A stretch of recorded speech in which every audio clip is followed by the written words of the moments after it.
विद्यार्थी मित्रों, आज आपण ऑटोमोबाईल डीलरशिप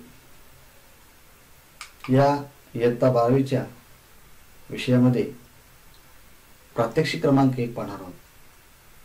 ऑटोमोटिव्ह डीलरच्या स्टँडर्ड लेआउटचा अभ्यास करणे. डीलर म्हणजे काय? तर ज्या गाड्या तयार करणाऱ्या MNCs आहे, मॅन्युफॅक्चरिंग कंपनीज जसे टाटा, बजाज, मारुती सुझुकी, महिंद्रा अँड महिंद्रा आणि इतर अनेक ज्या गाड्या आहेत तयार करणाऱ्या कंपन्या आहेत, त्या कंपन्यांना MNCs असं म्हणतात. मॅन्युफॅक्चरिंग कंपनी असं म्हटलं जातं.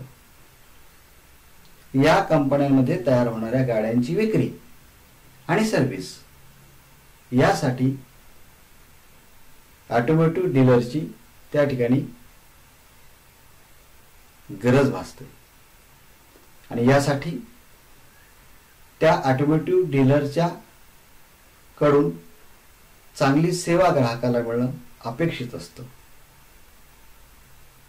आणि यासाठी त्या डीलरकडे असलेला जो काही सेटअप आहे, सेल्सचं वर्कशॉप आहे, सर्व्हिस सेंटर आहे, हे स्टँडर्ड असणं गरजेचं असतं. तसं प्रत्येक कंपनीने त्यांचा स्टँडर्ड लेआउट तयार केलेला असतो. त्याप्रमाणेच ते वर्कशॉप किंवा शोरूम असावं हा त्यांचा अट्टहास असतो. अर्थातच प्रत्येक ठिकाणी हे शक्य नसतं, पण तरी सुद्धा त्यातल्या त्यात चांगलं शोरूम असावं, वर्कशॉप असावं, या दृष्टिकोनातून स्टँडर्ड लेआउटची निर्मिती केली आहे. स्टँडर्ड लेआउटचा फायदा काय? तर त्या ठिकाणी काम करत असताना शोरूम असेल किंवा वर्कशॉप असेल, कामगारांमध्ये उत्साह निर्माण होतो, कारण तिथे वातावरण तसं असतं आणि उत्साह वाढला की साहजिकच आहे काम करण्याची ऊर्जा वाढते, वेग वाढतो.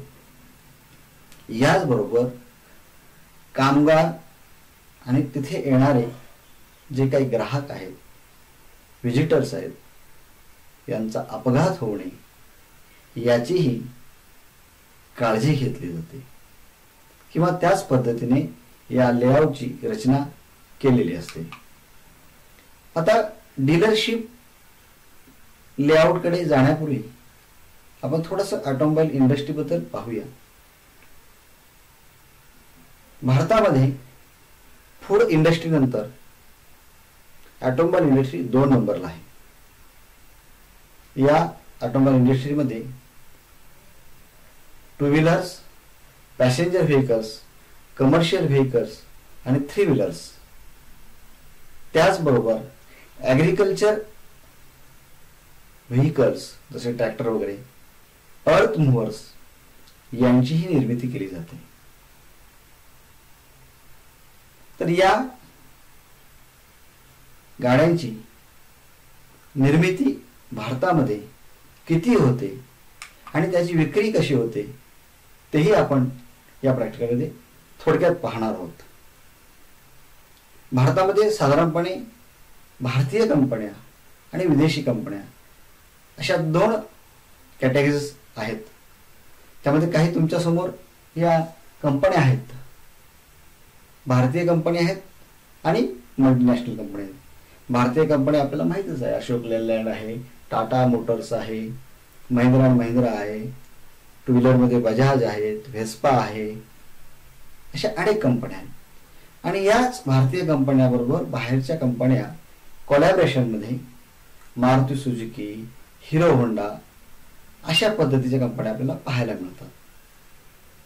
तर मल्टीनॅशनल कंपनीजमध्ये आपण पाहतो की General Motors, Volkswagen, Skoda, Ford, Fiat, Audi, BMW, Renault अशा अनेक मल्टीनॅशनल कंपन्या ह्या भारतामध्ये स्वतःचं प्रोडक्शन करत आहेत. या सर्व कंपन्यांकडून जे काय प्रोडक्शन तयार होतं त्याचा थोडक्यात आपण आढावा पाहूया. तर यामध्ये 2014-15 ते 2019 या वर्षांमध्ये जे काही प्रोडक्शन होते त्याचा थोडक्यात SIAM, society of Indian automotive companies या संस्थेमार्फत जो काही सर्वे केला गेला त्याचा थोडक्यात आपण अभ्यास करूया. तर पॅसेंजर व्हेकल्स आपण पाहत आहात जवळजवळ 3,43,00,000 पॅसेंजर व्हेकल्सची निर्मिती केली गेली आहे. कमर्शियल व्हेकल 75 लाख आहेत. थ्री व्हीलर्स जवळजवळ 1.25 कोटी आहे. टू व्हीलर्स 2 कोटी आणि प्लस आहे. क्वाड्रा सायकल्स म्हणजेच इलेक्ट्रिकल्स व्हेकल्स यांची निर्मिती आपल्याला पाहायला मिळते की ती साधारणपणे 6,000च्या वर आहे. तर एवढ्या सगळ्या गाड्या तयार होतात, त्यांचा सेल्स कसा होतो? तर हा तुमच्या समोरचा जो सेल आहे हा भारतामध्ये झालेला सेल आहे. भारताबाहेरचा सेल वेगळा. तर पॅसेंजर व्हेकल जवळजवळ 2.25 कोटी, कमर्शियल व्हेकल्स 71 कोटी, असे हे सगळे आकडे तुमच्या समोर दिसत आहेत. म्हणजे एवढ्या प्रचंड प्रमाणामध्ये गाड्यांचं प्रोडक्शन आणि विक्री या दोन्ही गोष्टी भारतामध्ये होतात. म्हणजे कल्पना करा केवढं मोठं क्षेत्र आहे. मग ऑटोमोटिव्ह डीलरशिप शिकण्यामागचा आपला उद्देश काय, वैयक्तिक उद्देश काय? तर ह्या डीलरकडे आपल्याला भविष्यात काम करायचं आहे. किंबहुना जर आपल्याला तशी संधी मिळालीच तर असं शोरूम सुद्धा आपल्याला सुरू करता येईल किंवा डीलरशिप घेता येईल, यासाठी आपण या प्रात्यक्षिकाचा अभ्यास करणार आहोत. केवळ अभ्यासासाठी म्हणून अभ्यास नाही करायचा, तर हा आपला उदरनिर्वाहाचा त्या ठिकाणी हे साधन आहे आणि त्यासाठी त्या प्रात्यक्षिकाकडे आपण पाहिलं पाहिजे आणि त्या पद्धतीने त्याचा अभ्यास केला पाहिजे. आता या ठिकाणी असलेली जी काही सर्व्हिस स्टेशन्स आहेत, डीलर्स आहेत, याची आपण थोडक्यात माहिती करूया. किती प्रकारचे डीलरशिप असू शकते किंवा किती प्रकारचे सर्व्हिस स्टेशन्स असू शकतात, गॅरेजेस असू शकतात, आपण याच्यात थोडक्यात माहिती पाहूया. आता सर्वात मोठं मी मगाशी म्हटल्याप्रमाणेच ज्या कंपन्या प्रत्यक्ष गाडी निर्मिती करतात अशा MNC ज्या कंपन्या त्याचं डीलर आणि सर्व्हिस स्टेशन हा पहिला भाग आहे. यामध्ये टू व्हीलर आहे, three wheeler, four wheeler, heavy vehicles, multi axles, agriculture used vehicles, earth movers आणि याचबरोबर इलेक्ट्रिकल व्हेकल्स सुद्धा आलेले आहेत. या सगळ्यांची विक्री करणं, आफ्टर सेल्स सर्व्हिस करणं, अशा प्रकारची कामं या डीलर्सकडून केली जातात. त्यानंतरचा दुसरा प्रकार येतो तो रोड साईड गॅरेज. आता ह्या रोड साईड गॅरेजमध्ये आपल्याला कल्पना आहे की आपण बघतो की मार्केटमध्ये लहान मोठी अशी छोटी छोटी गॅरेजेस असतात. मग ही गॅरेज कॅटेगराईज असतात. फक्त टू व्हीलर, फक्त three wheeler, two wheeler three wheeler, फक्त फोर व्हीलर, फक्त ट्रॅक्टर बनवणे, असं रिपेअरिंग करणे, अशा अनेक प्रकारचे छोटे छोटे गॅरेजेस असतात. काही गॅरेजेसमध्ये सगळ्या प्रकारच्या टू व्हीलर्स रिपेअर केल्या जातात किंवा फक्त ठराविकच गाड्या रिपेअर केल्या जातात, कंपन्यांच्या गाड्या रिपेअर केल्या जातात. अशा प्रकारचे हे रोड साईड गॅरेजेस आहेत जे आपण पाहतो. त्यानंतर येतो फ्लीट गॅरेज. हा थोडा वेगळा प्रकार आहे. आपल्याला कल्पनाच आहे की मोठ्या मोठ्या कंपन्यांमध्ये ज्या गाड्या कामगारांना घेऊन येतात त्या गाड्यांचा जो मालक आहे तो मालक त्यांच्याकडे शेकडो हजारो गाड्या असतात. मग ह्या गाड्या रिपेअरिंग करण्यासाठी तो स्वतःच छोटंसं गॅरेज सुरू करतो. त्या गॅरेजमध्ये त्या स्वतःच्याच कंपनीच्या गाड्या रिपेअर केल्या जातात. त्याला आपण फ्लीट गॅरेज असं म्हणतो. उदाहरणार्थ अगदी आपल्या जवळचं उदाहरण द्यायचं म्हटलं तर एसटी. आपण पाहिलं असेल की प्रत्येक तालुक्याच्या ठिकाणी अशा प्रकारचे गॅरेजेस आपल्याला पाहायला मिळतात. तालुक्यामध्ये प्रत्येक एसटी वर्कशॉपच्या आगारामध्ये हे रिपेअरिंग चालतं. काही मोठी कामं असतात इंजिन्सची वगैरे, ती कामं ही जिल्हा पातळीवर किंवा विभाग पातळीवर केली जातात. या सर्वांना आपण फ्लीट गॅरेज असं म्हणतो. त्यानंतर गॅरेजमधला थोडासा पुढचा प्रकार स्पेशल रिपेअर वर्कशॉप, हा एकदम वेगळा भाग आहे पण तेवढाच महत्वाचा आहे. आता यामध्ये काय येतं, इलेक्ट्रिकल अँड बॅटरी सर्व्हिस. गाड्यांमध्ये ज्या काही इलेक्ट्रिकल इक्विपमेंटचा सहभाग असतो, बॅटरी, स्टार्टर मोटर, अल्टरनेटर इत्यादी, यांचं रिपेअरिंग, सर्व्हिसिंग, वेळ प्रसंगी नवीन विक्री आणि त्याची सर्व्हिस, या दोन्ही गोष्टी ह्या इलेक्ट्रिकल अँड बॅटरी सर्व्हिसमध्ये केल्या जातात. टायर सेल्स अँड रिपेअरिंग, टायरची विक्री केली जाते, रिपेअरिंग केलं जातं. मग त्या ठिकाणी पंक्चर काढणं असू द्या, व्हील बॅलन्सिंग असू द्या, अलाइनमेंट असू द्या, ह्या सगळ्या गोष्टी ह्या टायरच्या सेल्स आणि रिपेअरिंग शॉपमध्ये केलं जातं. रेडिएटर रिपेअरिंग हा एक छोटासा भाग आहे परंतु खूप गरजेचा आहे. त्यामध्येही बऱ्याचशा लोकांनी स्वतःचे छोटे छोटे किंवा मोठ्या प्रमाणात रिपेअरिंग शॉप सुरू केलेले आहेत. FIP fuel injection pump repairing workshop, diesel engine बरोबरच हल्ली नवीन नॉर्म्स नुसार पेट्रोल गाड्यांमध्ये सुद्धा इंजेक्टर्स आलेले आहेत. त्यामुळे डिझेल इंजिन बरोबरच पेट्रोल इंजिनचे जे काय फ्युएल इंजेक्शनच्या संदर्भातील कामं असतील, ती सर्व कामं अशा अत्याधुनिक वर्कशॉपमध्ये केले जातं. त्यानंतर कार, ट्रक, बस यांची बॉडी बिल्डिंग अँड रिपेअरिंग, ज्या ठिकाणी डेंटिंग पेंटिंग असं आपण आपल्या लोकल भाषेत म्हणतो, ते सुद्धा मोठ्या प्रमाणात पैसे कमवून देणारा हा बिझनेस आहे. त्यानंतर शॉक अब्सॉर्बर, गाडीची लिप स्प्रिंग, ज्याला आपण पाटे असं म्हणतो लोकल भाषेमध्ये, यांचं रिपेअरिंग करणारं सुद्धा स्वतंत्र असं वर्कशॉप असतं. आणि त्याचबरोबर काही वेळेला क्लच, ब्रेक याचे जे लायनर्स असतात त्याची असेंब्ली करणं किंवा रेक्टिफिकेशन करणं, ही कामं सुद्धा त्या ठिकाणी केली जातात. आता सगळ्यात पुढचा खूप महत्वाचा भाग आहे special repairing workshop for engine work. म्हणजे इंजिनची जी छोटी मोठी कामं असतात ती लोकल गॅरेजेसला किंवा सर्व्हिस स्टेशनला नॉर्मली होत नाहीत. म्हणजे इंजिन खोलल्यानंतर जी काही कामं असतात मशिनीची, ती कामं शक्यतो सर्व्हिस स्टेशन किंवा गॅरेजला होत नाही. अशी कामं करण्यासाठी स्पेशल असे इक्विप असलेले वर्कशॉप्स आपल्याला पाहायला मिळतात. मग त्या ठिकाणी reboring, honing, connecting rod, piston assembly, या सगळ्यांची जी कामं आहेत ही त्या ठिकाणी केली जातात.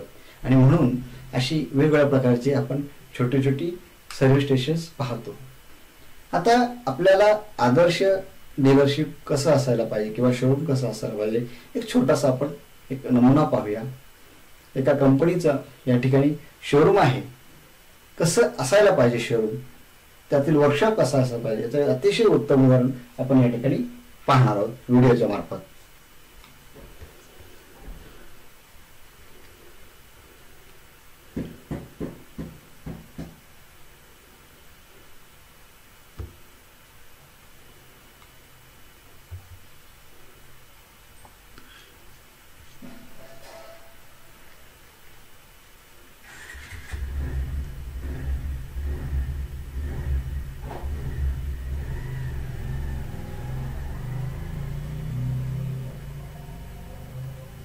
आपण पाहिलं असेल गाडी कशा प्रकारे शोरूम बाहेर आहे, त्याची गाडीची एंट्री झालेली आहे. आतमध्ये गाडीची एंट्री केली जाते, कम्प्युटराइज कामं केली जातात, हिशोब त्या ठिकाणी ठेवला जातो, कस्टमरला कशा पद्धतीने स्वागत केलं जातं. आतमध्ये कस्टमर लॉन्ज आहे, जिथे आलेल्या कस्टमरला आराम करण्यासाठी, बसण्यासाठी, एंटरटेनमेंट करण्यासाठी जागा उपलब्ध करून दिलेली असते. विक्री करण्यासाठी स्पेअर पार्टची आणि इतर ॲसेसरीजची नवीन आलेली गाडी त्या ठिकाणी डिस्प्ले केली जाते. गाडी रोल इन होते, म्हणजे कंपनीमध्ये आतमध्ये कामासाठी प्रवेश करते शोरूममध्ये,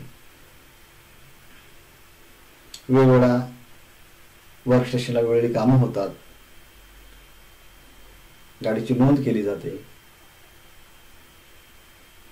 पहा किती सुंदर असं वर्कशॉप आहे, आनंदी असं वातावरण आहे, क्लीन नीट.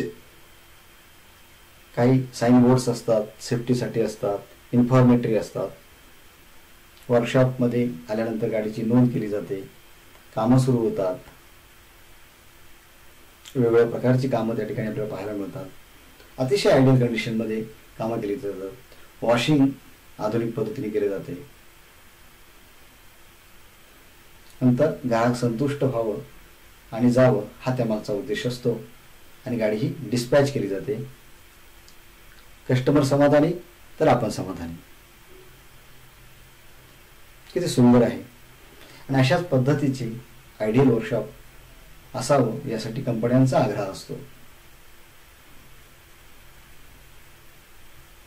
तर आपण या ठिकाणी आता पाहिलेले आहे व्हिडिओ.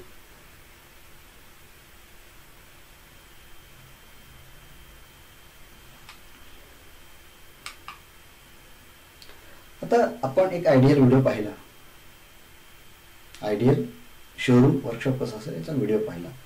मग ते कसं असायला पाहिजे आपल्याला त्या ठिकाणी, जर त्या वर्कशॉपची सुरुवात करायची असेल, स्वतः सुरू करायची असेल किंवा काम करायचं असेल तर असं वर्कशॉप कसं असायला पाहिजे आपण याचा थोडक्यात अभ्यास करूया.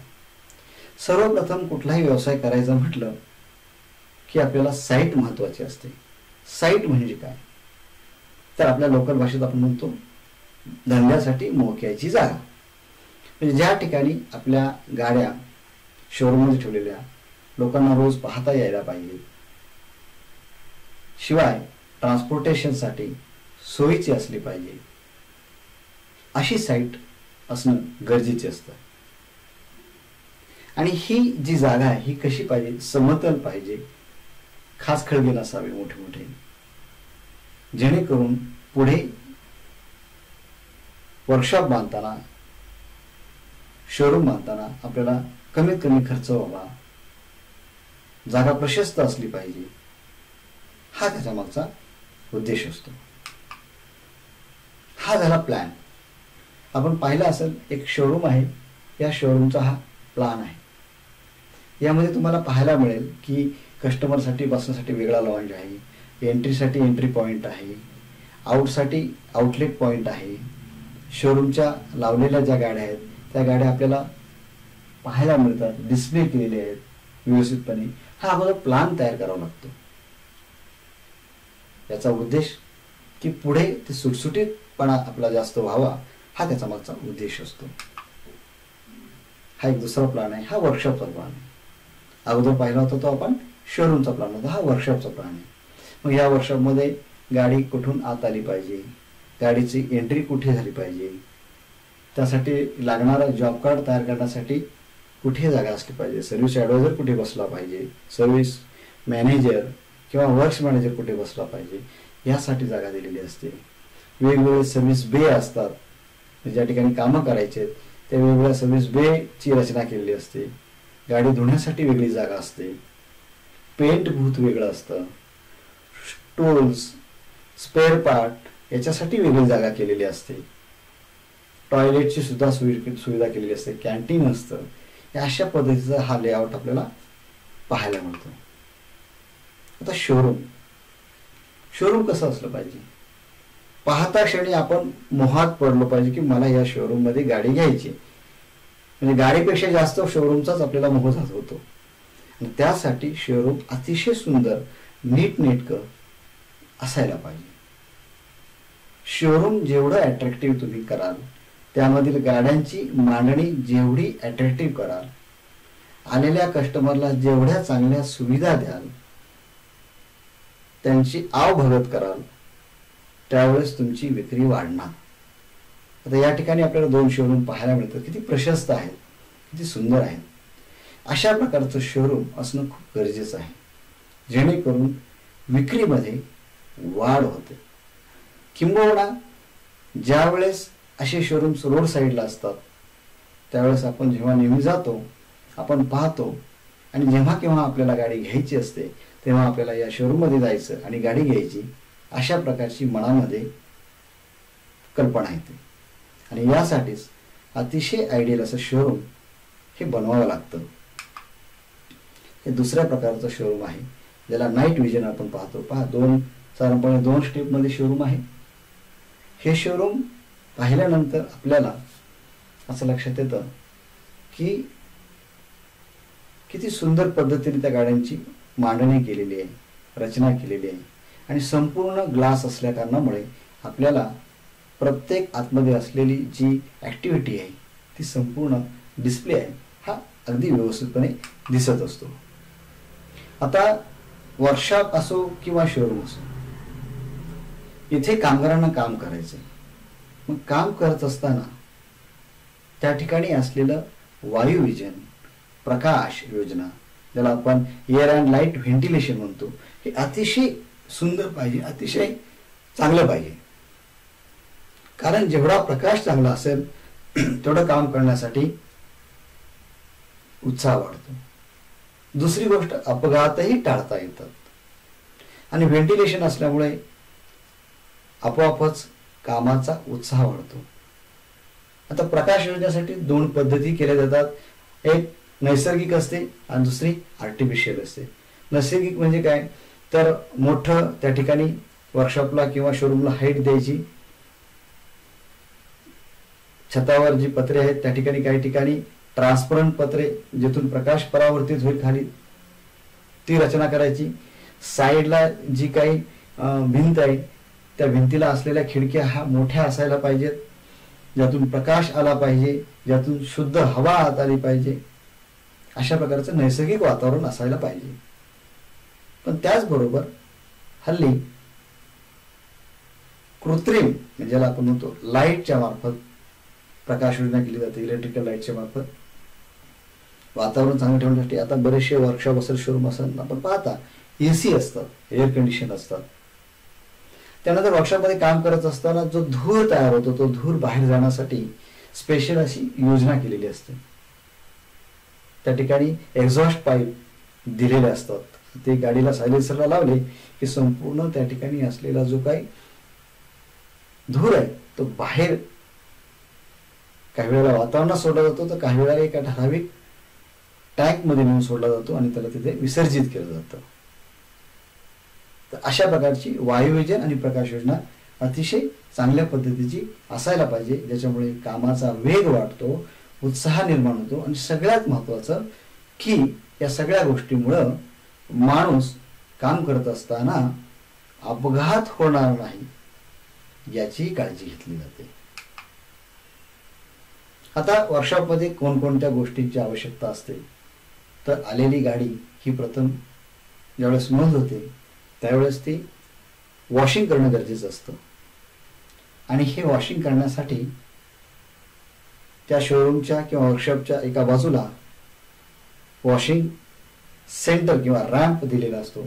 आपण या ठिकाणी पाहत आहोत की अशा पद्धतीचा एक इंडियन किंवा साध्या पद्धतीचा वॉशिंग रॅम्प आहे. मग वॉशिंग सेंटरमध्ये काय काय लागतं, तर रॅम्प, त्यासाठी लागणारी गाडी धुण्याची वॉशिंग मशीन लागते, कॉम्प्रेसरची गरज असते, गाडी धुतल्यानंतर ती ड्राय करण्यासाठी काही इलेक्ट्रिकल पार्ट्स असतात ते डॅमेज होऊ नये यासाठी एअर कॉम्प्रेसरचा वापर केला जातो. स्पेशल गन्स त्या ठिकाणी वापरले जातात आणि गाडी अतिशय चांगल्या पद्धतीने धुतली जाते. सर्व्हिसिंगच्या अगोदर आणि सर्व्हिसिंग नंतर अशा दोन्ही वेळेस गाडी वॉशिंग करणं गरजेचं असतं. हा आधुनिक वॉशिंग सेंटरचा प्लांट आहे, जो आपण आपल्या भारतामध्ये सुद्धा हल्ली पाहतो. यामध्ये सगळ्या प्रकारची कामं होतात. त्या ठिकाणी फोमिंग होतं, वॉशिंग होतं, क्लिनिंग होतं, ड्राईंग होतं. या सगळ्या गोष्टी या आधुनिक वर्कशॉपमध्ये केलेल्या असतात. त्यामध्ये वेळेची बचत होते, माणसांची बचत होते आणि अतिशय चांगल्या पद्धतीने नीटनेटक्या पद्धतीने त्या गाडीचं वॉशिंग केलं जातं. आता गाडी जी आहे ती काम करण्यासाठी पूर्वीच्या काळी गाडी खाली जाऊन काम करावं लागायचं. मग ते जॅक लावणं, गाडी उचलणं, ते अनसेफ्टी होतं, सुरक्षित नव्हतं. हल्लीच्या वर्कशॉपमध्ये, आधुनिक वर्कशॉपमध्ये असे सिंगल पोस्ट आणि डबल पोस्टचे हॉइस्ट आपल्याला पाहायला मिळतात. या हॉइस्टचा उपयोग गाडी वर चढवण्यासाठी, खाली उतरवण्यासाठी केला जातो. आणि काम करणं, त्या गाडीचं खालून काम असेल ते व्यवस्थितपणे करता येतं, काम सुलभ होतं आणि कामगाराला त्रास कमी होतो. आणि यासाठी या हॉइस्टची रचना केलेली असते. या वर्कशॉपमध्ये वेगवेगळे डिपार्टमेंट असतात. फ्युएल इंजेक्शन डिपार्टमेंट आहे. आता फ्युएल इंजेक्शन डिपार्टमेंटमध्ये काय होतं की इंजिन वरून फ्युएल इंजेक्शन पंप काढल्यानंतर किंवा इंजेक्टर्स काढल्यानंतर त्यांची वेगवेगळ्या प्रकारचे सेटिंग करावं लागतं, कॅलिब्रेशन करावं लागतं. आणि हे करण्यासाठी त्याच वर्कशॉपमध्ये एक छोटंसं फ्युएल इंजेक्शन विभाग असतो.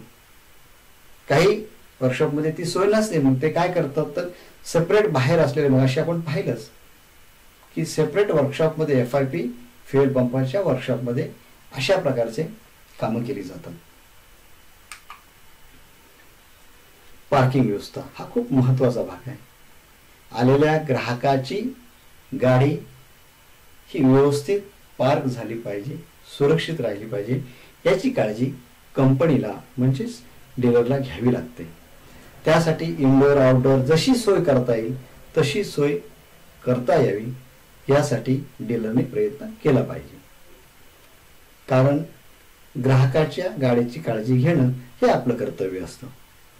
ही आधुनिक पद्धतीची कार पार्किंग आपण पाहिलं असेल की गाड्या दिवसेंदिवस वाढत जातात, जागा कमी पडत असेल, मग अशा प्रकारच्या सिंगल, डबल किंवा त्याहीपेक्षा जास्त मजल्यांचे किंवा लिफ्टच्या असलेल्या गाड्यांचं पार्किंग सेंटर्स उभे राहिलेले आहेत.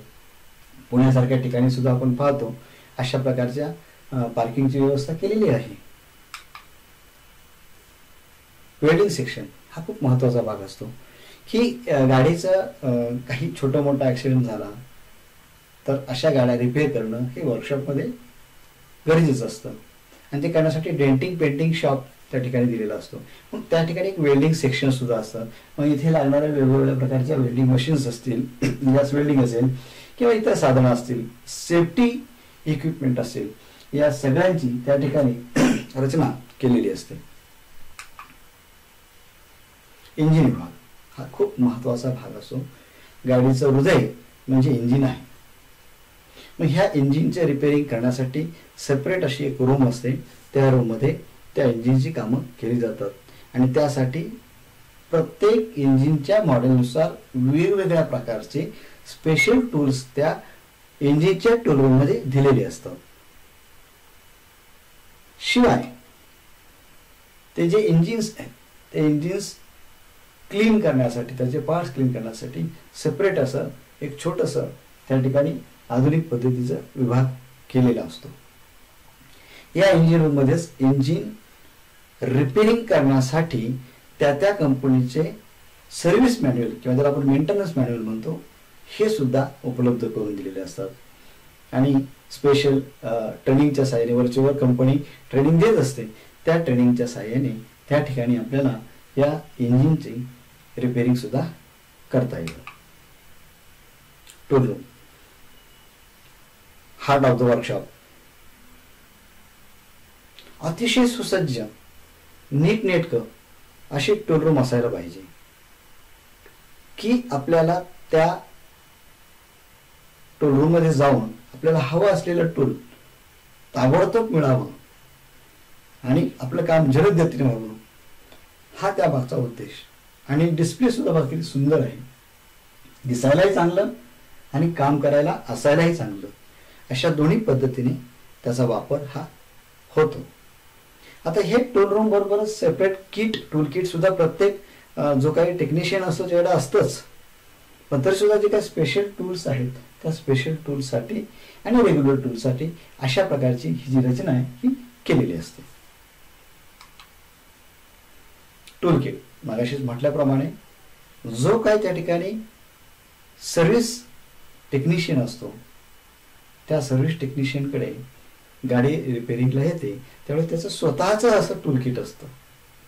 म्हणजे इथे आपण पाहिले दोन पद्धतीचे टूलकिट आहे.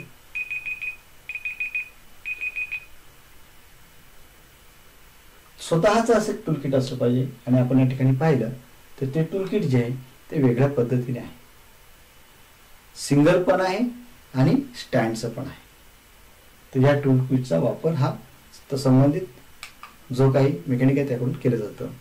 आता याबरोबरच वर्कशॉपमध्ये वेगवेगळ्या प्रकारच्या मशीन्स असतात.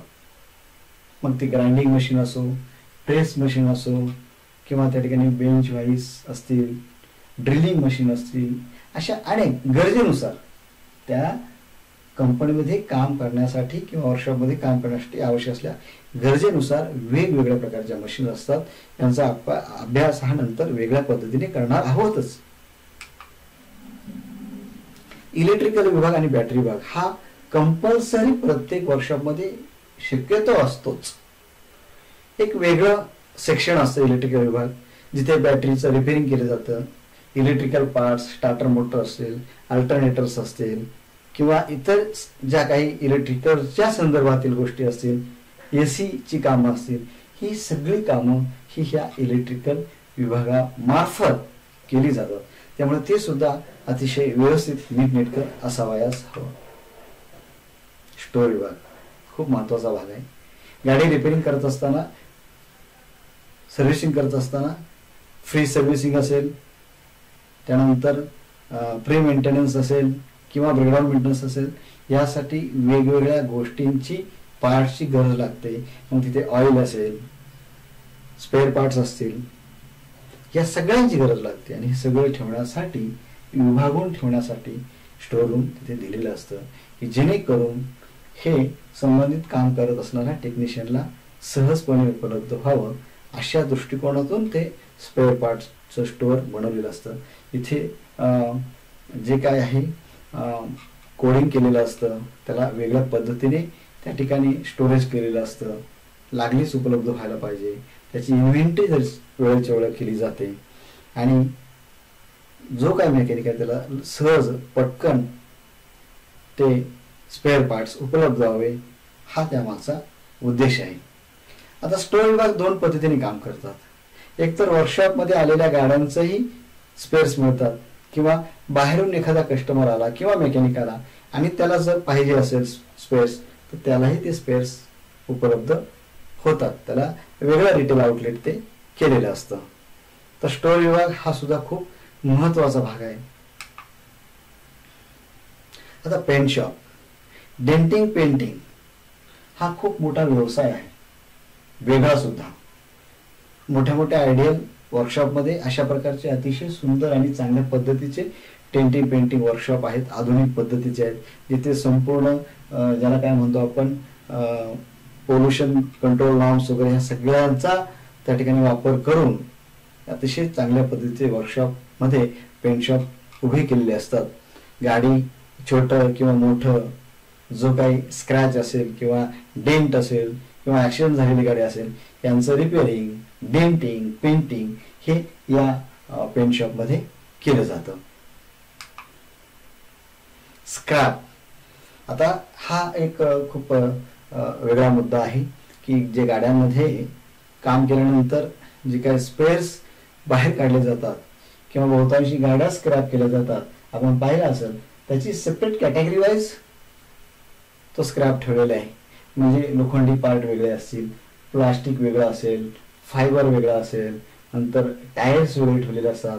आणि जे काही आपण ऑइल काढतो इंजिन मधलं, गिअरबॉक्स मधलं, इतर ऑइल, जे काही ऑइल आपण त्या गाडीमधून काढतो, ते ऑइल हे एक सेपरेट कॅन्स मध्ये भरलं जातं आणि त्याची विल्हेवाट लावली जाते, जेणेकरून बाहेरच्या वातावरणामध्ये पोल्युशन होणार नाही याची सुद्धा काळजी घेतली जाते. तर याला खूप मोठी जागा लागते स्क्रॅपसाठी, आणि कॅटेगरी वाईज ते स्क्रॅप केलेलं असतं. आणि काही ठराविक दिवसानंतर हे स्क्रॅप विकलं जातं आणि ती जागा मोकळी केली जाते. प्रथमोपचार अतिशय गरजेची गोष्ट, मग आपल्या घरापासून असो किंवा वर्कशॉपमध्ये असो, प्रथमोपचार पेटी ही असायलाच पाहिजे.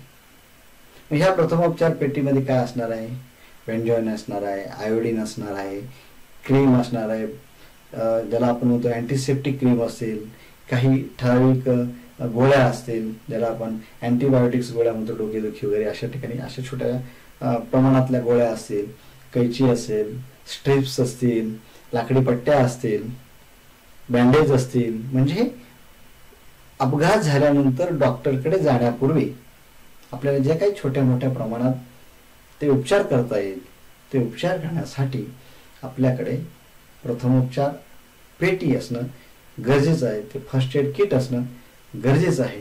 आणि ते किट आपण पाहतच आहात या किटमध्ये ह्या सगळ्या गोष्टींचा समावेश होतो. प्रॅक्टिकलच्या वेळेस आपण त्याचा आणखीन प्रत्यक्ष पाहणार आहोत, ते कशा पद्धतीचं असतं, काय असतं, त्याचा उपयोग कसा करायचा हे आपण पाहणार आहोत. म्हणजे प्रथमोपचार पेटी ही त्या ठिकाणी असायलाच पाहिजे आणि ती अशा ठिकाणी पाहिजे की सहजपणे उपलब्ध झाली पाहिजे. अग्निशामक सुरक्षा, सेफ्टी फर्स्ट. शेवटी आपण सुरक्षित तर सगळं सुरक्षित. मग यासाठी वेगवेगळ्या प्रकारचे जे काही अग्निशामक त्या ठिकाणी कॅन्स असतील किंवा जे सिलेंडर्स असतील ते आपल्याला पाहायला मिळतात. काही ठिकाणी आपण वाळूची बादली ठेवतो. अग्नी त्या ठिकाणी समजा काही गोष्टींवर निर्माण झालाच, आग लागलीच तर त्याला विझवण्यासाठी अशा प्रकारचे अग्निशामक सुरक्षा असणं गरजेची आहे. आणि ती संपूर्ण वर्कशॉपमध्ये ठराविक पॉईंट्सवर ती ठेवली पाहिजे. आणि ते कसं वापरायचं याचं सुद्धा ट्रेनिंग दिलं गेलं पाहिजे. सर्व्हिस बुक्स, या सर्व्हिस बुकचा खूप महत्त्वाचा रोल आहे. आणि हे सर्व्हिस बुक कालांतराने बदलत जातात, कारण जसे जसे मॉडेल बदलत जातात तसे तसे सर्व्हिस बुक सुद्धा त्याच्यामध्ये असलेली जी काही इन्फॉर्मेटरी आहे, जी माहिती आहे ती माहिती बदलत जाते. आणि हे खरं खूप गरजेचे आहेत. या सर्व्हिस किंवा मेंटेनन्स बुकचा वापर हा नवीन आणि जुने अशा दोन्ही पद्धतीचे मेकॅनिक करतात. प्रत्येक कंपनी म्हणजे मॅन्युफॅक्चरिंग कंपनी ही डीलरशिपकडील असलेल्या कामगारांना वेळोवेळी नवीन आलेल्या गाड्यांबद्दल मेंटेनन्सचं ट्रेनिंग देत असतील. त्याबरोबरच अशा प्रकारचे बुक्स दिले जातात. हल्ली आता PDF मध्ये आपल्याला बुक्स पाहायला मिळतात किंवा व्हिडिओज पाहायला मिळतात आणि त्याचाही वापर करून रिपेरिंग केलं जातं. तर ह्या सर्व्हिस मॅन्युअल्सचा किंवा बुकचा त्या ठिकाणी वापर वर्कशॉपमध्ये करायचा असतो. कारण त्याचं असं आहे की त्या कंपनीच्या नॉर्म्सप्रमाणे कामं झाली पाहिजेत, त्यांच्या सूचनांप्रमाणे कामं झाली पाहिजे, त्यांच्या सेटिंगप्रमाणे कामं झाली पाहिजेत, हा त्यामागचा उद्देश आहे. याचं कारण असं आहे की कस्टमरकडे जाताना गाडी अतिशय चांगल्या पद्धतीने गेली पाहिजे, व्यवस्थित गेली पाहिजे, कस्टमरचं कुठल्याही प्रकारची कंप्लेंट आली नाही पाहिजे, हा त्यामागचा उद्देश आहे. डस्टबिन्स, जो काही वेगवेगळ्या पद्धतीचा छोटा मोठा कचरा तयार होतो तो कचरा त्या डस्टबिनमध्ये टाकून दिला जातो आणि ते डस्टबिन नंतर डिस्पोजल च्या ज्या बेन्स असतात त्या बेन्समध्ये तो कचरा टाकला जातो. आणि मग अशा पद्धतीने वेगवेगळ्या ठिकाणी त्याचे पॉईंट्स असतात, त्या पॉईंट्सवर ते डस्टबिन ठेवणं गरजेचं असतं. कॅन्टीन, आता जे काही चाललंय ते सगळं कशासाठी चाललंय आपल्याला माहितीच आहे. तर जेवण करण्यासाठी अतिशय प्रसन्न जागा, अतिशय सुंदर जागा, सोयीसुविधांची जागा अशी कॅन्टीन असायला हवी. अर्थात प्रत्येक ठिकाणी अशी असतेच असं नाही, पण असलीच पाहिजे असा त्यामागचा उद्देश आहे. आणि चांगली कॅन्टीन असेल तर पोटभर व्यवस्थित जेवण केलं तर पुढच्या कामाला उत्साह निर्माण होतो. म्हणून चांगली कॅन्टीनची सोय असली पाहिजे. मग ती पे असो, फ्री असेल तर अतिउत्तम. वॉशरूम ही सुद्धा खूप गरजेची गोष्ट आहे. वेळोवेळी आपल्याला हात धुण्यासाठी जावं लागतं किंवा ज्या काही आपल्या नैसर्गिक गोष्टी आहेत त्या करण्यासाठी या वॉशरूमचा उपयोग केला पाहिजे. ते सुद्धा एक चांगल्या पद्धतीने स्वच्छ नीटनेटकं असायला पाहिजे, हा त्याच्या मागचा उद्देश आहे. तर आपण या ठिकाणी एक आयडियल वर्कशॉप कसं असायला पाहिजे, त्यामध्ये कुठल्या प्रकारचे इक्विपमेंट्स असले पाहिजे, या सगळ्याचा आपण अभ्यास केलेला आहे. आता हा अभ्यास करण्यामागचा उद्देश एकच आहे की अशा ठिकाणी आपल्याला काम करायचं आहे आणि हे करत असताना आपल्याला स्वतःचं असं डीलरशिप सुरू करायचं आहे, अशा दृष्टिकोनातून आपण याचा अभ्यास करायचा आहे. धन्यवाद.